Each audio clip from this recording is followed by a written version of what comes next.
je dis, je répète qu'on doit mettre sur pied un état de droit. C'est quoi l'état de droit? Pourquoi l'état de droit? Et pourquoi la combinaison de ces deux mots, état de droit? Est-ce l'état de droit ne concerne que les acteurs politiques? Je ne suis pas un politicien comme les autres, Naïbissio. Ngaï, ambition d'ailleurs, une de mes ambitions, c'est de changer la classe politique congolaise. Est-ce cet état de droit a-t-il une prééminence sur la puissance publique? Donc ça veut dire que même Ngaï, on a Zolobo. Ceux qui n'a déconné, cette justice s'en prendra. Comment je vais faire maintenant pour l'arrêter? Puisque c'est moi qui aurais instauré ce système d'état de droit. Donc ça va se retourner même contre moi si je contreviens à la loi.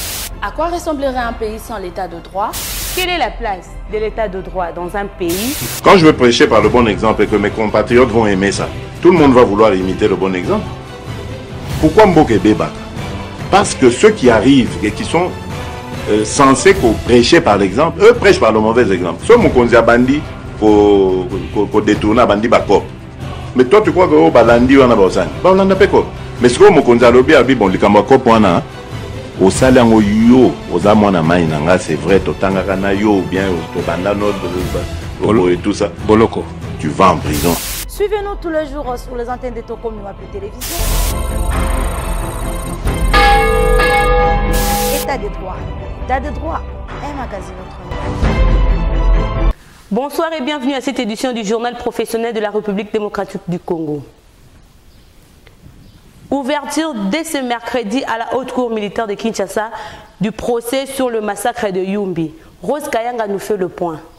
3 ans après le massacre de Yumbi, dans la province de Mai-Ndombe, le procès sur ces tueries commence ce mercredi 26 mai 2021 devant la haute cour militaire à Kinshasa. Toutes les parties sont déjà notifiées de la date de la première audience. L'ouverture de ces procès constitue déjà un premier pas dans la lutte contre l'impunité en République démocratique du Congo, étant donné que plusieurs organisations de la société civile, de défense et de promotion des droits de l'homme, comme Human Rights Watch, appelaient à Kinshasa à rendre justice aux victimes de cette barbarie. Lewis Moudie, directeur de cette institution de droits de l'homme, demande au gouvernement congolais de prendre davantage de mesures pour traduire en justice les responsables du massacre de Yumbi commis l'an dernier et poursuivre en justice les personnes qui l'ont planifié. La balle se trouve dans les camps de la justice militaire congolaise afin de mettre la main sur les coupables et les auteurs du massacre de Yumbi, surtout que le traumatisme causé par ces tueries est encore palpable pour les survivants et les familles des victimes. Arrestation sous mandat d'arrêt provisoire du gouverneur du Nord Kivu, Robert Seninga, qui est accusé d'être à la base du financement présumé de groupes armés. Suivez le reportage.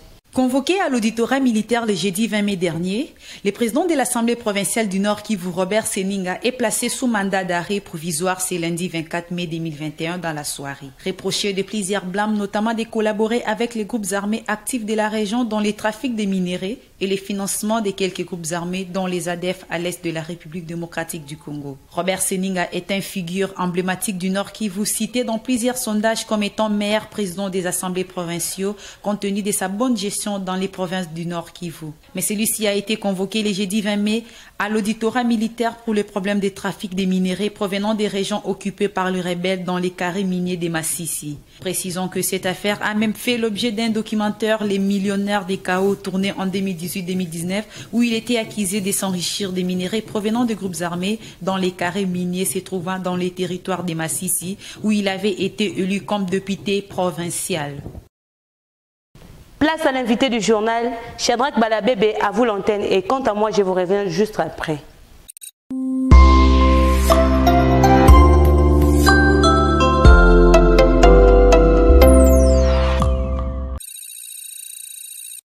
Invité du journal, mesdames, mesdemoiselles et messieurs, comme vous le savez bien, c'est un rendez-vous de chaque édition.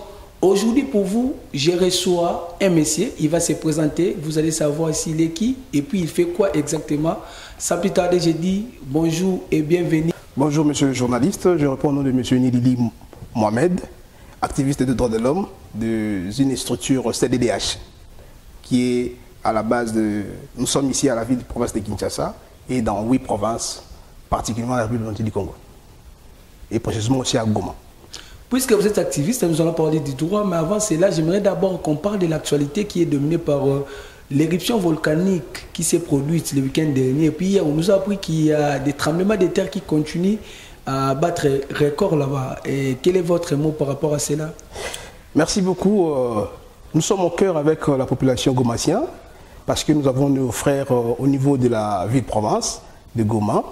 Et la situation actuelle est vraiment un peu critique par rapport aux déplacés de la population vers les frontières voisines, précisément au Rwanda. Et avec la situation pose une grande problématique par rapport au l'exode rural et de la population de la ville-province de Goma. Et on demande aussi la soutien au niveau national, pourquoi pas au niveau international, pour suivre un peu cette situation qui est un peu désastrale par rapport à la population locale. Mais vous devez savoir que ce mouvement a commencé depuis l'année écoulée à 2002 et actuellement avec le service qui pouvait normalement essayer un peu de communiquer avec la population, n'avait pas vraiment beaucoup de moyens colossaux pour toujours mobiliser la population par rapport à ce mouvement volcanique de la ville-province de Goma. La fois dernière, il y a une polémique qui avait tourné tout autour des propos du président rwandais, Paul Kagame, et puis les répliques de Félix Antoine Tshisekedi Tshilombo. Pour beaucoup de personnes, Félix Tshisekedi a eu peur de Kagame pour répliquer d'une manière colérique. Et puis, lorsqu'il y a eu l'éruption volcanique, on avait remarqué que la majorité des populations qui habitaient Goma étaient allées à Rwanda pour se réfugier. Votre réaction par rapport à ça? Effectivement, je ne peux pas faire cette polémique parce que d'abord, vous devez savoir que le président rwandais cherche toujours de certaines opportunités, parce que c'est un opportuniste pour dire ce qu'il peut normalement penser. En plus, vous devez savoir c'est un militaire. Et un militaire a toujours des moyens pour faire sa commentaire au niveau international parce qu'ils savent que la crédibilité sur le plan international n'y est plus.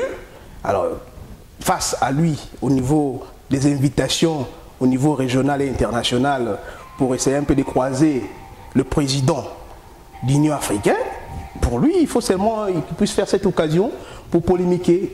Alors, vous devez savoir la nature de chaque président ne sont pas là pour donner une affaire de polémique avec le deux.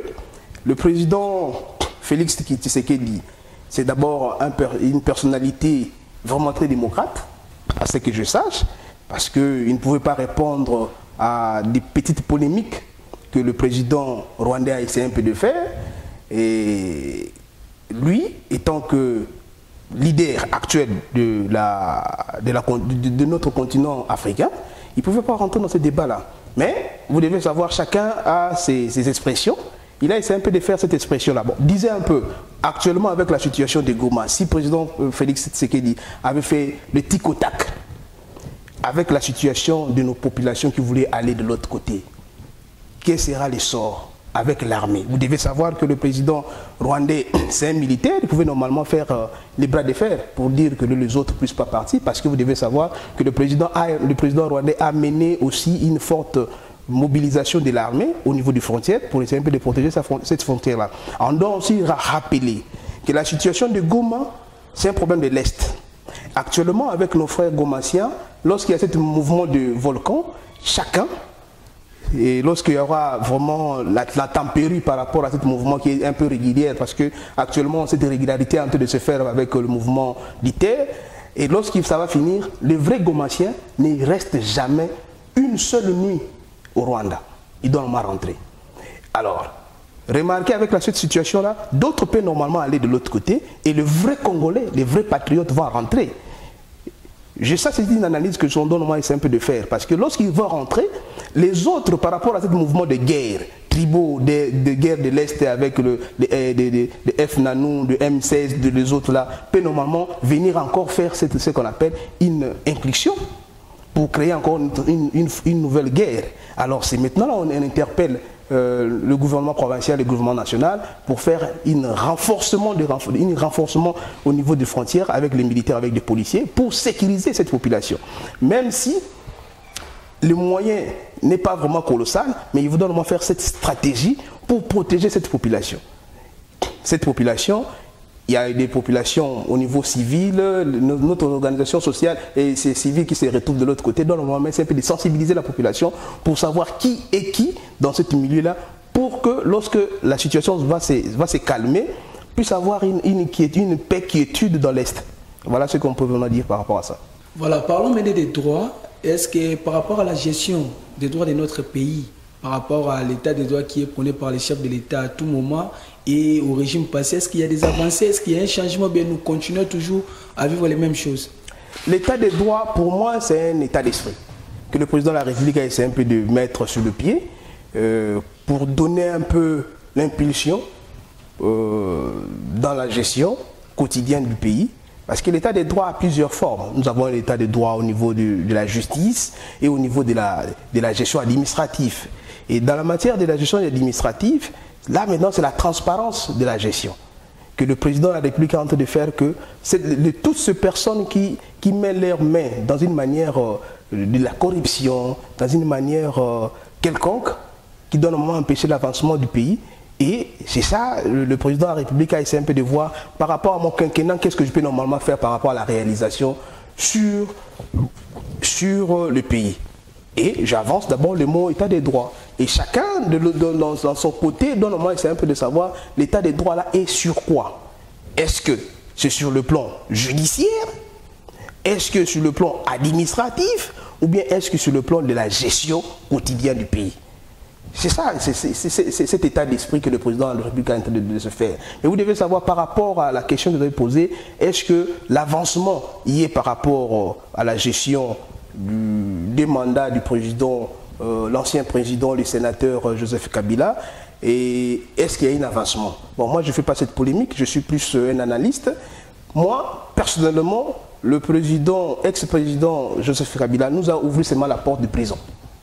Et comme il y a la gestion de cet état des droits, celui qui a fait des histoires de vol, tout consort, son esprit, son physique doit normalement être en prison. Parce que la porte de prison a été ouverte. Jusqu'à maintenant, là, cette porte-là n'a jamais été fermée. Et par rapport à ça, la justice a en train d'accompagner cette porte d'ouverture par rapport à la gestion du quotidien. Parce que vous savez que non, la gestion administrative, c'est une continuité de l'État. Et dans cette continuité de l'État, celui qui a fait quelque chose par rapport dans la gestion antérieure doit normalement se retrouver en prison.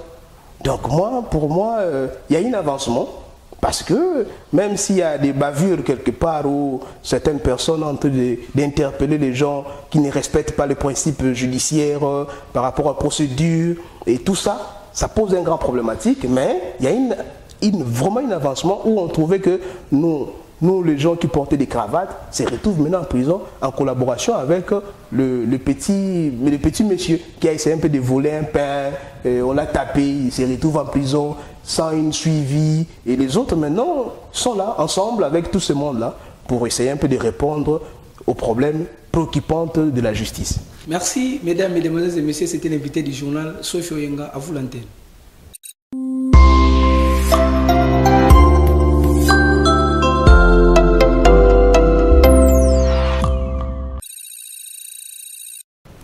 Merci Shadrach Balabébé pour l'invité du journal. Quito Kinshasa pour l'Est où un tremblement de terre s'observe depuis l'éruption volcanique de Nyiragongo. Un habitant vous fait le point au travers de notre micro. Suivez ce duplex. Quand depuis Banaki, bon, premier jour à volcan, il y a eu trop de peur que de mal. Montre Zalaki Makasi, bon, heureusement que Zalaki volcan, oh, Yamounen était Zalaki Amouké, et Tsukaki par le flanc, au lieu de Manipolo, Tsukaki par le flanc. Mais Tolaki, Katisi, Metiere, il y a côté qu'on a Nzela, il y a aéroport. Et Bomi était côté Nzela, et Katsinzela, après une dame de côté Rwanda, bon. Tellement volcan, ils allaient rendre, donc les gens, ils allaient déjà un peu prévenus. Il faut qu'il marque, bon, Tokima qui prête toute la ville, tout comme une barrière, Rwanda, Kolinga Kokatsa, Baboy le biso, na ba Monesco, d'ailleurs, on a salle quand même à Monesco. Baboy Kofungula, bon, les gens étaient en débandade. Bon, à un moment donné, le col à mon équipe, Kota qui peut pas Bango, Bango Kunape, Babakoma qui est en débandade, des baïs Kofungulango si mamé. Père et Zala qui sont Tokati, bon, les gens se sont débrouillés entre temps, Zambia, cette qui est.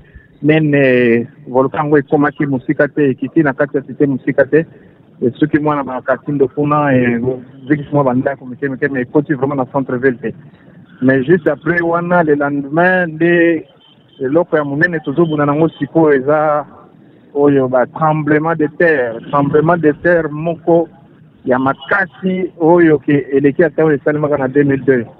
Tremblement de terre donc eza ko bouger makasi, heureusement que ezosala kaka na ba une seconde papa bandako nyonso étage biso tozalaki oko tovana na baétage kimikimi tozwani na bandako ya mabaya na bandako ya babrike mais oyo ezali un peu solide. Mais si lelo nazoyebisa oyo c'est chaque 2 minutes ozoka tremblement ya makasi oyo bandako baétage nyonso eza vide. Même côté nini kuna kitoko baétage mosusu ekweyaki ebomi au moins 8 personnes.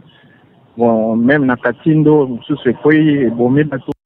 Donc tozaka dans l'équipe il faut qu'on vende libanda parce que inquiétude ezali que balarve wana eza ko c'est comme si tremblement de terre ezande balarve wana eza ko bouillonner na se kuna mabele ezoluka place nini ya kobima mais nano ezi place ya kobima te à chaque fois ezolinga ebima ekuti résistance nde ezosala nini tremblement de terre wana bakuya makasi wana awa tozaka na inquiétude tozovivre ka ndenge toyebi place nini ekotoboka te parce que oyo ya ndenge ezosala wase ke ezali vraiment place ekotoboka ekopanza susu biso nyonso. Bon, heureusement oyo ya 2002 recouvraki pratiquement toute la ville. Larve wana nde ezosala nettement résistance na se kuna ezopesa nzela na se kuna ntango mosusu oyo ezwi place ya mabele faible nde yango tozozila place nini ekobima toyebi te mais toza dans le qui vive awa tozoyeba ndenge nini ekosala te. C'est ça la situation actuelle. Tozaka libanda kolanda parce que malamu ekuta ta biso na moi me na butu na kati ya ebongi te. Ni kipande je nanguka. Ilikuwa nyumba tu. Suite à l'éruption volcanique du Nyiragongo produite le week-end dernier à Goma, dans le nord Kivu, les autorités ont demandé à la population d'évacuer la ville. Suivez. Communiqué officiel. À l'issue de la réunion de la cellule des crises tenue ce dimanche 23 mai 2021 au gouvernorat du Nord Kivu, avec la participation des partenaires humanitaires, suite à l'éruption du volcan Nyiragongo survenue le samedi 22 mai 2021, Son Excellence, Monsieur le gouverneur du Nord Kivu, le lieutenant-général Ndima Kongba Constant, porte à la connaissance de la population de la ville de Goma et ses environs que nous sommes encore dans la phase rouge qui conditionne l'application des mesures définies dans le plan de contingence. À cet effet, les actions prioritaires ci-dessous ont été retenues. Évaluer la situation humanitaire dans les hôpitaux et d'autres structures de santé. Évaluer les mouvements de la population. Poursuivre la surveillance des mouvements tectoniques du volcan. Sécuriser davantage la ville de Goma, ses environs, les zones d'évacuation et leurs voies d'accès. Centraliser les informations et les partager avec le monde. Évaluer la situation humanitaire globale liée à cette catastrophe et proposer les mécanismes d'accompagnement. En conséquence, au regard des tremblements de terre qui s'amplifient davantage, il est demandé aux parents d'élèves de ne pas envoyer leurs enfants à l'école jusqu'à nouvel ordre. Faites à Goma, le 23 janvier 2021, Ndima Kongba Constant, lieutenant général. Changeons de chapitre pour revenir à Kinshasa, où les agents et cadres du secrétariat général à la coopération internationale, direction de la francophonie, revendiquent leurs droits. Suivez cet élément.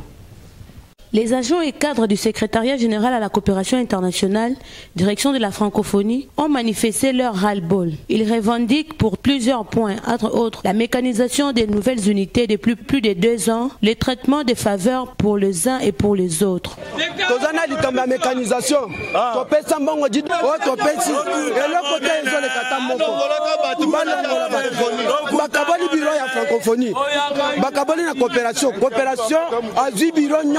Francophonie, batiki sale vide, attaque cité, attaque mesete, bato bakofanda place nini.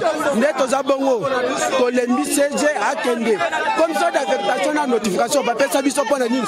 Bo bapesa biso mbongo, bafuta biso et le côté, tozwaka ni prime ni salaire. Comme ça d'affectation, bapesa biso pona nini. Tolembi 3e payé. Toyaka ba bureau kaka na sans été. Bango bazozwa bana na bango na basi na bango bazo privilégié. Babiro ezika bazela biso solution te. Babiro na biso na sans été, bango bavandi na babiro climatisé biso moule beta. Tozara libanda recensement. Ezo sala mateza ko fele to pesa bambongo. Ti lelo tozwaka cité. Tozo souffrir 3 ans. Vraiment, CG a commis si ministère bien privé na ye. Et comme on dirait royaume, ya na bana na basi na bande ko na ye. Hein, bazo fingi sa président tele la biso likambo je francophonie za liboso awa. Biso bata francophonie tozo bénéficier nango te. Bato mususu ba bénéficier nango. Tolembi balukila biso solution tolembi. Tozali 3 ans depuis 2018 m'engagea biso. Ton affectation, ton notification, ton matricule. Ba mécaniser biso te pona nini. Ba ministère nyonso tout. Basali ko mécaniser bato. Ka biso na francophonie eza nini? Eza nini? Batini ba komo na bibie. Ba komi lisusu lettre. Non ba komo na moyen ba mécaniser biso eza te. Pona ba conflit na bango ezolanda biso ba agent pona nini. Biso doit un problème na bango. Toana nyonso tutala yango. On arrêté na biso. La goutte qui a fait déborder la vase est la suspension d'un de leurs cordons nommé Jean-Denis Ndokoli, un fils maison qui militait pour l'amélioration des conditions des travailleurs en faveur d'un inconnu. Il s'y est de rappeler que le secrétaire général qui est à la base de tous ces bazars n'est rien d'autre qu'un émissaire du PPRD, un cousin proche de Néhémie Mulania, ancien directeur de cabinet de l'ancien président de la République, en complicité avec l'ancien ministre de la Coopération, Guillaume Manjolo. Ces agents demandent au chef de l'État, Félix-Antoine Tshisekedi Tshilombo, de s'en impliquer personnellement et à l'inspecteur général des finances d'en jeter lui aussi un coup d'œil. Fin de cette édition du journal professionnel de la République démocratique du Congo. Sophia Oyenga a été à la présentation. D'ici là, portez-vous bien. Au revoir.